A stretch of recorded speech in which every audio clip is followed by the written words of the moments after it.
ఉచిత బస్సు అని చెప్పి పెట్టినరో అది తప్పకుండా మహిళలకు ఉపయోగపడేది అయినప్పటికీ కూడా వాళ్ళు కూడా ఇబ్బందులు పడుతున్నామని చెప్పి ఆటో కార్మికులు బాధపడుతున్నారు. కొంతమంది ఆత్మహత్యలు కూడా చేసుకుంటున్నారు. వాళ్ళకు ధైర్యం ఇవ్వడానికి, వాళ్ళకి శక్తిని ఇవ్వడానికి, వాళ్ళకి చేయూతనివ్వడానికి ఆ కార్యక్రమాన్ని కూడా ప్రారంభించడానికి తుమ్మల గారు క్యాబినెట్లో ప్రతిపాదిస్తే బాగుంటుందని చెప్పి వారికి నేను సూచిస్తూ ఉన్నా. అదేవిధంగా ఉపాధి హామీ కూలీలకు సంబంధించి 12,000 ఇస్తామన్న మాట ఏదైతుందో ఇవాళ కొంత సెలెక్షన్ చేసినట్టు ఉంది. దానిపైనే నిన్న మన గ్రామ సభల్లో కొంత చాలా వరకు నిరసనలు వచ్చినాయి. మా పేర్లు లేవని చెప్పి తప్పకుండా అర్హత ఉన్న ప్రతి గ్రామీణ పేదకు ఇచ్చి తీరాలి. ఆ విషయంలో అవకతవకలు జరిగితే దాన్ని సరిచేసి వెంటనే అందరూ కూడా ఇచ్చేదానికి ప్రయత్నం చేయాలని చెప్పేసి నేను కోరుతా ఉన్నా.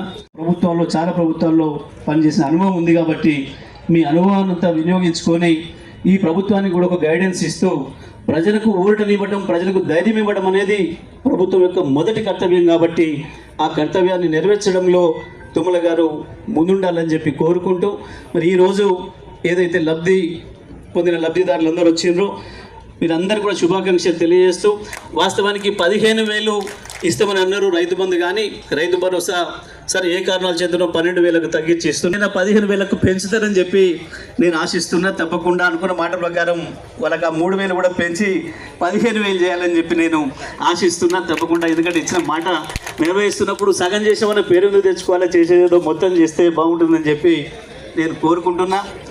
అదేవిధంగా ఇంకొక ప్రత్యేకమైన విషయం, ఏదైతే కాళేశ్వరం ద్వారా సూర్యాపేట జిల్లాకు నీళ్ళు తీసుకొచ్చి తుంగతుర్తి సూర్యాపేట కొంత యాసంగి కూడా ఇవ్వలేకపోయినారు. దాంతో కొంత ఇబ్బంది అయింది. కొన్ని పెట్టిన పొలాలు ఎండిపోయినాయి. ప్రభుత్వంలో పద్ధతుల్లో ఆదేశాలు పోవడం లేదు. ఇష్టమై ఇవ్వట్లేము అనేది విషయాన్ని ఇల్లు కట్టి లేదంటే వేరే పారిశ్రామికులు కన్వర్ట్ అయిన తర్వాత కూడా వాళ్ళు లబ్ధి పొందుతూ ఉన్నారు. అది తప్పు కాబట్టి అట్లాంటి వారికి కొన్ని చోట రాళ్ళు రప్పలు గుట్టలు ఉన్నా కూడా అది అట్లా తీసుకుంటూ ఉన్నారు. అట్లాంటి వారికి మనం రైతు భరోసా ఖచ్చితంగా వ్యవసాయానికి యోగ్యం ఉన్న ప్రతి ఒక్క ఎకరా భూమికి మనం రైతు భరోసా అందిస్తూ ఉన్నాము. అది రైతు భరోసా పథకానికి సంబంధించి వ్యవసాయ కూలీలకి, భూమి లేని వ్యవసాయ కూలీలకి ఎవరైతే ఉపాధి హామీ పథకంలో MGNRGA స్కీమ్లో 20 రోజు కుటుంబంలో పూర్తి చేసి ఉన్న వాళ్ళు కుటుంబానికి మనం ఈ లబ్ధి పొందుతూ ఉన్నాము. ఏంటంటే వారికి భూమి ఉండొద్దు, ఆ కుటుంబానికి భూమి ఉండొద్దు. అదే వారు కనీసం ఆ ఉపాధి హామీ పథకం కింద కూడా వారు 20 రోజు కుటుంబం 20 రోజు ఆ పనులు చేసి వాళ్ళు ఉండాలి. అప్పుడే అర్హత కలుగుతుంది అని మీకు తెలియజేస్తూ ఉన్నాం. కొన్ని చోట్ల లేదని ప్రకటిస్తూ ఉన్నారు. ఆ అంశం నిజమా కాదా, మంచిగా కాదా మీరే ఆలోచన చేయండి. బట్ రేషన్ కార్డులో విషయంలో వచ్చేసరికి అర్హత కలిగిన ప్రతి ఒక్కరికి రేషన్ కార్డు ఇవ్వాలని ప్రభుత్వ నిబంధనలు ఉన్నాయి. మాకు ఆదేశాలు కూడా ఉన్నాయి. ఉన్న వాళ్ళు అర్బన్ ప్రాంతంలో 2 లక్షల ఇన్కమ్ ఉన్న వాళ్ళు అర్హులు అవుతారు. 1 ఎకరాల వరకే ఉండాలి. మళ్ళీ దానికి డ్రై ల్యాండ్ లేదు. Dry land 7.5 acres. ఇది 2014లో ఉన్న guide lines. Same guide lines అప్పటి నుంచి మొదటి నుంచి ఉంది. సేమ్ 7.5 ఎకరాల చిలక వరకు ఉన్న వాళ్ళకి రేషన్ కార్డుకి ఎలిజిబిలిటీ ఉంటుంది. ఓకే, ఎందుకంటే వాళ్ళకి మీరు తెలుసు. సంక్షేమ రాజ్యానికి తెలంగాణ ప్రభుత్వం ఒక ప్రామాణికంగా ఉండాలి.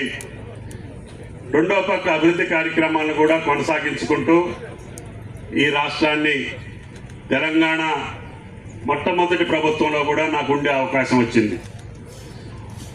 ఆ ప్రభుత్వ పథకాలను కొనసాగించుకుంటూనే ఇంకా మేలైనటువంటి ఈ పథకాలని అర్హులకే ఇచ్చి పేద ప్రజలందరికీ సహకరించి తెలంగాణ అన్ని రంగాల్లో ముందుకు పోవాలనేది ఈ రాష్ట్రంలో ఉన్నటువంటి అన్ని రాజకీయ పార్టీల యొక్క లక్ష్యం.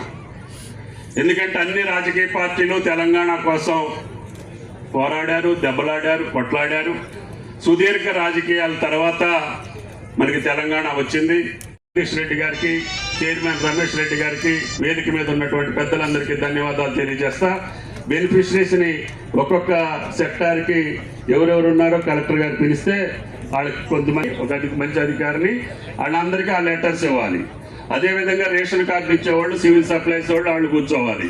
అదేవిధంగా ఆత్మీయ భరోసా పంచాయతీరాజ్ ఉండొచ్చు, ఇంకొకటి ఉండొచ్చు, వాళ్ళు కూడా మీరు ప్లాన్ చేసుకొని ఒక్కొక్క సెక్టార్కి కొంతమంది పిలిచి వాళ్ళ 15,000 ఎకరాలు, 1500 2 ఎకరాలు, 89,16,16,000, 785 మంది రైతులు ఉన్నారు.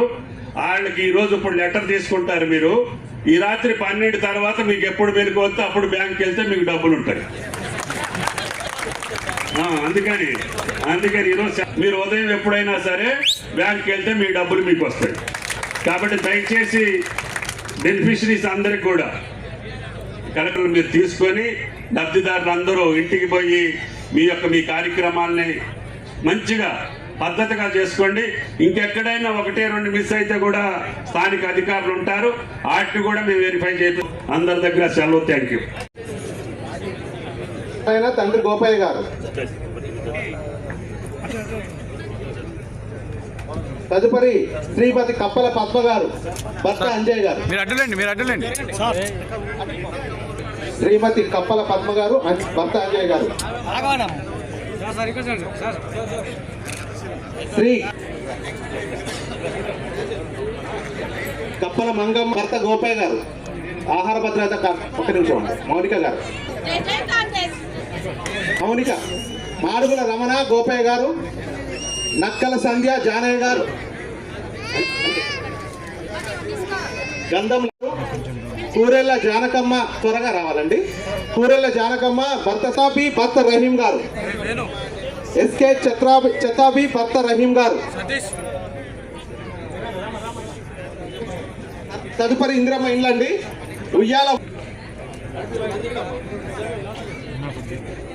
ఉయ్యాల ఉమా సైదులు, వీరమల్ల రావాలి. స్పీడ్ కొంచెం తొందర రావాలి. వీరమల్ల యమునా మహేష్, నక్కల సుష్మిత శివ. ఇందిరమ్మ ఇళ్లలో నక్కల సుష్మిత శివ. మీ పేరండి? కొప్పు ఉమా. వెళ్ళండి. మీ పేరు? రేష్మ. రైట్, అయిపోయారు. సంబంధించి మిగతా లబ్ధిదారులందరికీ ఇక్కడ కౌంటర్స్ అరేంజ్ చేశామండి. ఆ కౌంటర్లో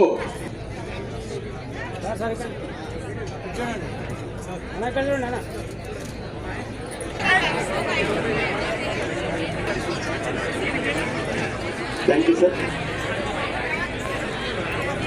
ప్రజాపాలన పథకాల ప్రారంభోత్సవానికి విచ్చేసినటువంటి గౌరవనీయులు తెలంగాణ రాష్ట్ర వ్యవసాయ జౌలి చేనేత శాఖ మంత్రులు గారికి ఈ పథకాల ప్రారంభోత్సవానికి ఇచ్చేసినందుకు వచ్చి ఎంతో ఓపికగా ఈ కార్యక్రమం పూర్తయ్యే వరకు ఇక్కడే ఉండి ఓపికగా